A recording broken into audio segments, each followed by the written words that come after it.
नमस्कार. सुहास माने मराठी या यूट्यूब चॅनलमध्ये आपलं मनपूर्वक स्वागत. अत्यंत आनंदाची बातमी आहे. आपण ह्या व्हिडिओमधून बघणार आहोत.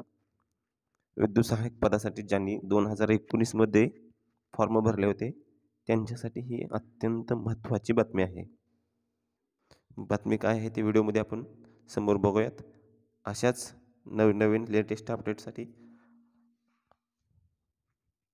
आपण आमच्या चॅनलवर नवीन असाल तर चॅनलला सबस्क्राईब करा. व्हिडिओ आवडल्यास लाईक करा आणि शेअर करायला विसरू नका. ज्या काही सर्वांचं सिलेक्शन झालेलं आहे त्या मुलांसाठी पुढील वाटचालीस खूप खूप शुभेच्छा. महावितरण जाहिरात क्रमांक 4/2019चं परिपत्रक आहे. ESBC ते EWS असा विकल्प दिलेल्या विद्युत सहाय्यक भरतीमधील ESBC प्रयोगातील उमेदवारांची अधिसंख्य पदे निर्माण केलेल्या उमेदवारांची मंडळनिहाय यादी व कागदपत्रे पडताळणी. महावितरण कंपनीमध्ये विद्युत सहाय्यक या संवर्गाची रिक्त पदे भरण्याकरता जाहिरात क्रमांक 4/2019 ही माहे जुलै 2019 मध्ये प्रसिद्ध करण्यात आली होती. माननीय सर्वोच्च न्यायालयाने सामाजिक शैक्षणिक दृष्ट्या मागास प्रवर्गाच्या आरक्षणाच्या संदर्भात सिव्हिल अपील 31/23/2020 प्रकरणी 5/5/2021 रोजी दिलेल्या न्याय निर्णयानुसार महाराष्ट्र शासनाने शासन निर्णय 5/7/2021 अन्वये भरती प्रक्रिया राबवण्यासंदर्भात निर्गमित केलेल्या मार्गदर्शन सूचनाच्या अनुषंगाने EWS प्रवर्ग वगळता इतर प्रवर्गाचा निकाल दिनांक 1/10/2021 रोजी प्रसिद्ध करण्यात आला होता. निवड झालेल्या उमेदवारांच्या कागदपत्राची पडताळणी त्यांना वर्ग करण्यात आलेल्या परिमंडळामध्ये दिनांक 21/22/10/2021 रोजी पूर्ण करण्यात येऊन नियुक्तीची कारवाई करण्यात आली. सदर पदाची प्रतिशी यादी EWS प्रवर्ग वगळून 2/2/2022 रोजी कंपनीच्या संकेतस्थळावर प्रसिद्ध करण्यात आली होती व सदर यादीतील उमेदवारांच्या ऑनलाईन अर्जामध्ये नोंदी अर्हता संबंधित प्रमाणपत्राची पडताळणी दिनांक 3-4 मार्च 2022 रोजी करण्यात आली आहे. मान्य उच्च न्यायालयाच्या न्यायालय मुंबई येथे याचिका क्रमांक 26-63/2019 संदर्भात मान्य न्यायालयाने दिनांक 29/7/2022 रोजी दिलेल्या न्याय निर्णयानुसार विद्युत सहाय्यक पदाची सुधारित निवड यादी तसेच सुधारित प्रतिशी यादी दिनांक 27/10/2022 रोजी प्रसिद्ध करण्यात येऊन नियुक्तीबाबतची कारवाई पूर्ण करण्यात आलेली आहे. जाहिरात क्रमांक 4/2019 नुसार विद्युत सहाय्यक पदाकरता ESBC प्रवर्गात अर्ज केलेल्या काही उमेदवारांनी शासन निर्णय दिनांक 23/12/2020 व महाराष्ट्र शासनाच्या दिनांक 10/2/2021 रोजीच्या पत्रानुसार EWS अथवा खुल्या प्रवर्गातून विकल्प सादर केला होता, परंतु ESBC प्रवर्गास आरक्षण देऊन नंतर ते कायदेशीर बाबीमुळे रद्द झाल्याने ESBC उमेदवारांना EWS प्रवर्गात जाण्याचा विकल्प बंद झाला.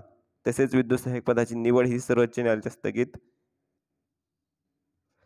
आदेश दिनांक 9/9/2020 पूर्वीच पूर्ण करता आली असती, परंतु न्यायालयीन प्रकरण कारणास्तव कोविड काळामध्ये दिनांक 9/9/2020 पूर्वी पूर्ण झाले नाही. त्यामुळे सदर 282 उमेदवार नियुक्तीपासून वंचित राहिले आहेत. सबब सामाजिक नैसर्गिक न्यायाचा विचार करता 282 उमेदवारांची अधिसंख्य पदे निर्माण करून पुढील नियुक्त्यांची कारवाई करण्याबाबत महाराष्ट्र शासन पत्र दिनांक 1/3/2024 अन्न नवीन निर्णय दिलेला आहे.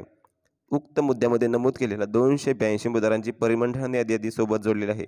सदर उमेदवार यादीतील उमेदवारांच्या ऑनलाईन अर्जामध्ये नमूद नोंदी अर्हता संबंधीच्या प्रमाणपत्राची पडताळणी दिनांक 14/3/2024 ते 15/3/2024 रोजी करण्यात येणार आहे.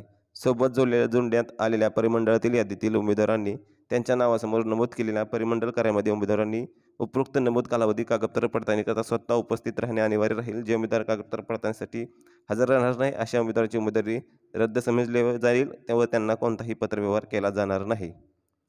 ऑनलाईन नोंदीमध्ये संबंधित दस्तावेज छाननीकरता सादर करणे सर्वस्वी जबाबदारी उमेदवाराची राहील. ऑनलाईन अर्जामधील जाहिरातीमध्ये अर्हतेबाबत नमूद केलेले कागदपत्र ज्या दिवशी कागदपत्रे पडताळणी करण्यात येईल त्या दिवशी उमेदवार आवश्यक कागदपत्रे सादर न करू शकल्यास त्यांची उमेदवारी रद्द करण्यात येईल व त्यास उमेदवार सर्वस्वी जबाबदार राहील. कागदपत्रे पडताळणी दिवशी जे उमेदवार उपस्थित असतील अशा उमेदवारांच्या कागदपत्र तपासणी काही कारणास्तव पूर्ण न झाल्यास त्यांच्या कागदपत्र पडताळणी लगत पुढील दुसऱ्या दिवशी करण्यात येईल. उमेदवारांनी कागदपत्र पडताळणीसाठी स्वखर्चाने यावे. त्यांना कोणताही भत्ता दिला जाणार नाही. कागदपत्र पडताळणीसाठी खालील कागदपत्र घेऊन यायचे आहेत. System generator application form. ज्या उमेदवाराकडे ऑनलाईन अर्जाची प्रत उपलब्ध नाही अशा उमेदवारांना कागदपत्र पडताळणी ठिकाणी सदर ऑनलाईन अर्जाची प्रत उपलब्ध करून देण्यात येईल. SSC माध्यमिक शालांतरण प्रमाणपत्र परीक्षा गुणपत्रक व प्रमाणपत्र, ITI प्रमाणपत्र, electrical wireman sector of electrical excellent प्रमाणपत्र, राष्ट्रीय व्यवसाय प्रमाणपत्र. समांतर आरक्षणाच्या पुष्टर सक्षम प्राधिकरणाकडून विहित केलेले प्रमाणपत्र उमेदवारांनी एक किंवा एकापेक्षा जास्त समांतर आरक्षण नोंद ऑनलाईन अर्जामध्ये केली असल्यास अशी सर्व प्रमाणपत्र domicile certificate, non criminal certificate, online अर्जामधील व जाहिरातीमधील अर्हतेबाबत नमूद केलेली इतर कागदपत्र सोबत घेऊन यायचे आहेत. हे झोन वाईज कॅन्डिडेटची लिस्ट आहे. ज्या झोनमध्ये त्यांचं सिलेक्शन झालं आहे अशा झोननी त्या उमेदवारांनी त्या झोनच्या ठिकाणी हजर राहायचं आहे. जाहिरातीमधील जे कागदपत्र आपणाला आवश्यक आहेत त्या सर्व कागदपत्रांच्या 2-2 प्रतीमध्ये झेरॉक्स घेऊन उमेदवारांनी हजर राहायचं आहे. जे उमेदवार सिलेक्शन झालेले आहेत त्यांचं मनपूर्वक अभिनंदन.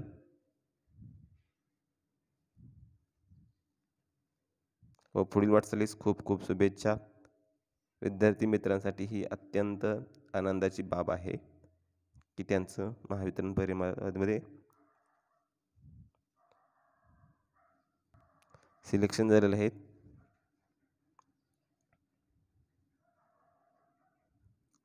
ज्या उमेदवारांचे यामध्ये नावे आहेत किंवा ज्यांचे कोणी मित्र आहेत त्यांनी हा व्हिडिओ त्या सर्व मित्रांपर्यंत पाठवावा.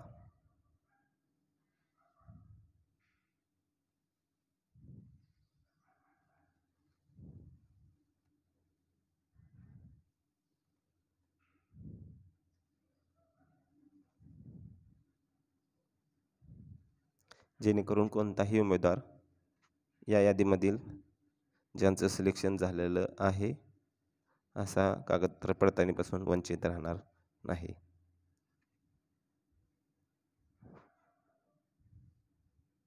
पुनश्च एकदा सिलेक्शन झालेल्या सर्व विद्यार्थी मित्रांचं मनपूर्वक हार्दिक अभिनंदन.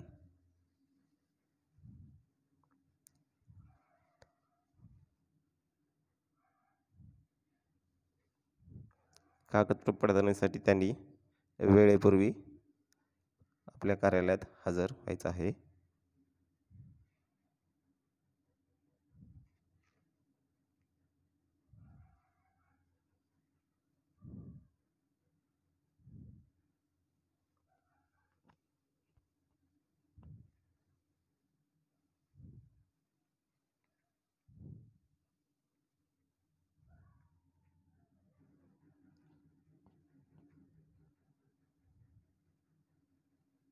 धन्यवाद.